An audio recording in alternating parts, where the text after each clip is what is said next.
빌라도가 예수님에 관해 첫 신문을 마칠 무렵 그는 예수님께서 구하셨던 나라는 이 세상의 나라가 아니었음을 알았습니다. 예수님의 관심은 하나님의 백성의 마음과 삶 속에 임하시는 하나님의 통치였습니다. 아마도 빌라도는 예수님께서 자신의 제자들에게 원수까지 사랑하라고 하신 말씀을 들었는지 모릅니다. 어쩌면 빌라도는 예수님께서 다른 쪽 뺨까지 돌려대라고 가르치신 것을 들었는지 모릅니다. 빌라도가 다른 것은 모두 몰랐다고 해도 한 가지 분명히 알고 있었던 것은 예수님께서 이끄신 반란은 종교 지도자들에 항거하여 하신 것이고 그 때문에 그들이 주님의 죽음을 요구했다는 것입니다. 빌라도에게는 예루살렘의 평화를 유지하기 위해 매년 6월절에 행하던 관행이 있었습니다. 그것은 유대 사람들이 원하는 정치범을 석방시켜 주는 것이었습니다. 올해도 이 사람들에게 선택권을 줄 것이었습니다. 그는 로마에 항거하여 반역을 일으키고자 했던 악명 높은 살인자 아니면 군중이 팔 벌려 예루살렘으로 오실 때 환영했던 나사렛 예수 중 하나를 석방하려고 했습니다. 빌라도가 예수님을 신문하고 있을 동안 군중은 관저 바깥에 모여 있었습니다.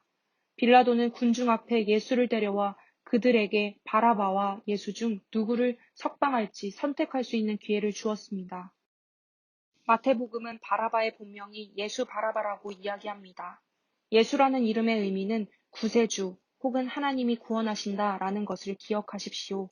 바라바는 아버지의 아들이라는 의미가 있습니다. 그러므로 우리는 빌라도가 군중에게 두 명의 구세주 가운데 하나를 선택할 수 있게 했다고 말할 수 있습니다. 예수 바라바는 로마에 대항하여 폭력과 테러를 통해 폭동을 일으켜 로마를 몰아내고자 했습니다.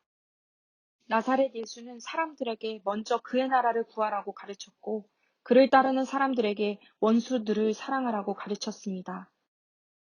이 금요일 아침 군중은 그들이 선택을 했고 그것은 바라바였습니다. 그들은 빌라도에게 악명 높은 범죄자를 석방하라고 요구했습니다.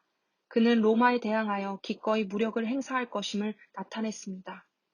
이때로부터 2000년 동안 인류는 폭력과 사랑 사이에서 선택하기를 끊임없이 반복했습니다. 우리는 원수를 사랑하는 것보다 폭력의 힘을 빌리는 것이 훨씬 쉽다는 것을 알았습니다. 강하고 폭력 사용하기를 불사하는 지도자와 우리의 원수들에 대해 예수님의 가르침을 따르는 지도자 중에서 선택하라고 하면 오늘날 많은 사람들은 어떤 선택을 할 것이라고 생각하십니까? 주님, 나의 다른 쪽 뺨을 돌리기까지 원수들을 사랑하게 도와주소서. 오늘날 이 땅의 평화를 위해 기도합니다. 지도자들이 평화와 정의를 위해 일하도록 인도하소서. 우리로 바라바가 아니라 당신의 길을 선택하게 하소서. 아멘. 생명의 삶, 오늘 우리에게 주시는 말씀 마태복음 23장 25절로 39절 말씀입니다. 오늘은 27절 한 절 말씀 같이 묵상하면서 나누기를 원합니다. 예루살렘아 예루살렘아 선지자들을 죽이고 내게 파송된 자들을 돌로 치는 자여, 암탉이 그 새끼를 날개 아래에 모음같이 내가 내 자녀를 모으려 한 일이 몇 번이더냐. 그러나 너희가 원하지 아니하였도다. 오늘 예수님께서 예루살렘을 바라보시면서 참 탄식하시는 그러한 말씀입니다. 이 말씀 이렇게 읽고 묵상할 때마다 참 복잡한 심정이 됩니다. 여기에서 주님께서 예루살렘을 얼마나 사랑하셨는지, 예루살렘이 하나님의 도성 아닙니까? 그리고 하나님의 백성의 삶의 중심지입니다. 그곳에 하나님의 은혜가 임하고 또 주님께서 복음을 선포하시고 하늘나라를 선포하실 때 그들이 가장 먼저 나오기를 바라는 그런 심령으로 주님께서 그것을 참으로 향해서 품고 또 말씀도 증거하였는 줄로 믿습니다. 그런데 또 예루살렘의 모습은 종교적으로 중심지이면서 또 자기들이 가르치고 있는 그것 이외에는 또 정죄하던 것이 바로 예루살렘 아닙니까? 그래서 구약 시대부터 하나님의 말씀을 선포하던 선지자들이 그 잘못된 하나님 앞에 죄를 짓는 말씀을 선포하고 거짓 예언자다, 이래서 이제 죽임을 또 많이 당했습니다. 예수님도 바로 그렇게 예루살렘의 박해로 말미암아 급기야는 십자가에서 돌아가시게 됩니다. 그러한 곳이 또 예루살렘이기 때문에 그 죄악상을 주님께서 보시면서 또 탄식하시고 또 그러면서도 그 마음은 그 예루살렘이 돌아오기를 바라는 그런 안타까움과 그것을 향한 사랑의 마음을 고백하고 있습니다. 그래서 주님의 마음이 이 한 절에 잘 표현이 되어 있는 것 같아요. 예루살렘아 예루살렘아 선지자들을 들고 내게 파송된 자들을 돌로 치는 자여. 여기서 얼마나 안타까운 마음을 표현하고 있습니까? 그런데 암탉이 그 새끼를 날개 아래에 모은 것 같이 내가 내 자녀를 모으려 한지 이게 얼마나 몇 번이더냐. 그 주님께서는 암탉이 날개 아래에 병아리를 이렇게 품고 있는 것 같이 예루살렘 품으려고 했었고 그 안에 있는 그 말씀을 가르치는 자들 품으려고 했었고 주님께서 그렇게 하셨다. 주님의 그 사랑하는 그러한 마음 여기에서 잘 나타나고 있습니다. 저는 이 말씀을 볼 때마다 그 비유로 암탉이 그 날개 아래 새끼를 모음과 같이 내가 너희 자녀를 모으려 한 일이 몇 번이더냐. 암탉이 병아리를 날개 아래 품는다. 이 비유가 참 좋습니다. 개인적으로 참 좋아하는 비유인데 우선 이 말씀은 이 비유는 우리 종교개혁하면서 마틴 루터가 우리 은혜를 표현할 때 썼었던 비유입니다.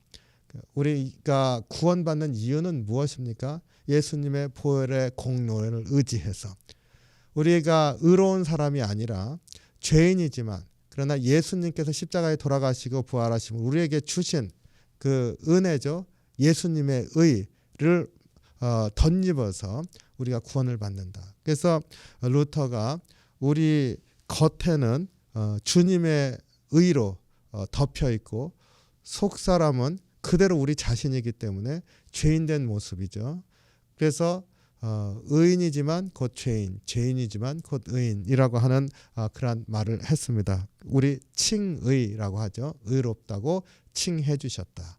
의롭다고 간주하셨다. 바로 그 말씀을 우리에게 그 사도 바울의 가르침이기도 하고 복음의 핵심이기도 하지 않습니까? 그것을 설명할 때 바로 이 비유를 사용했습니다. 마치 예수님의 은혜가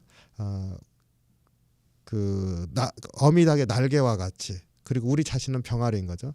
품어서 우리 겉에는 주님의 은혜가 감싸고 있는 바로 그게 죄인된 의인, 의인이면서도 여전히 죄인인 우리의 모습이다 얘기를 했습니다. 칭의론을 얘기를 할 때 바로 이 비유를 사용했습니다.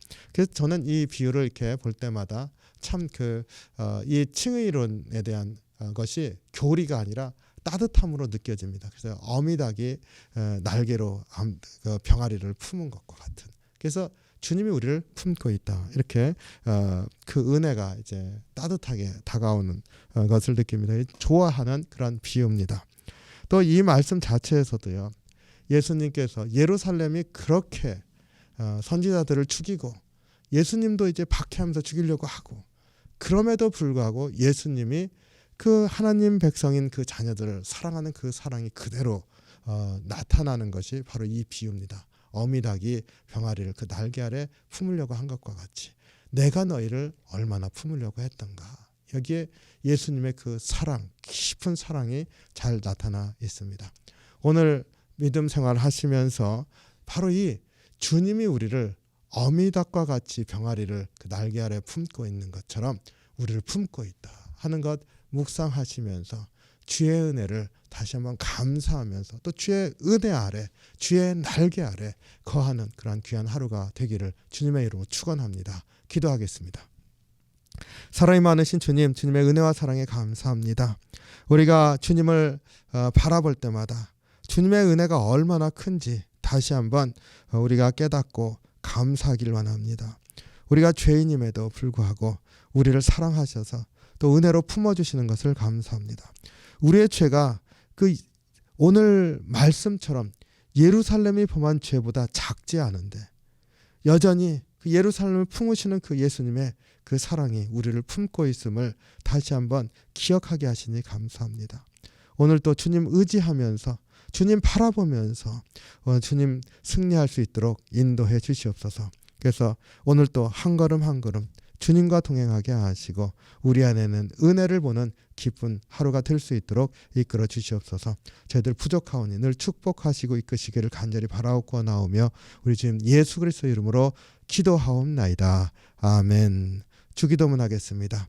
하늘에 계신 우리 아버지여, 이름이 거룩히 여김을 받으시오며 나라의 마옵시며 뜻이 하늘에서 이룬 것 같이 땅에서도 이루어지이다. 오늘날 우리에게 일용할 양식을 주옵시고 우리가 우리에게 죄진 자를 사하여 준 것 같이 우리의 죄를 사하여 주옵시고 우리를 시험에 들게 하지 마옵시고 다만 악에서 구하옵소서. 대개 나라와 권세와 영광이 아버지께 영원히 있사옵나이다. 아멘.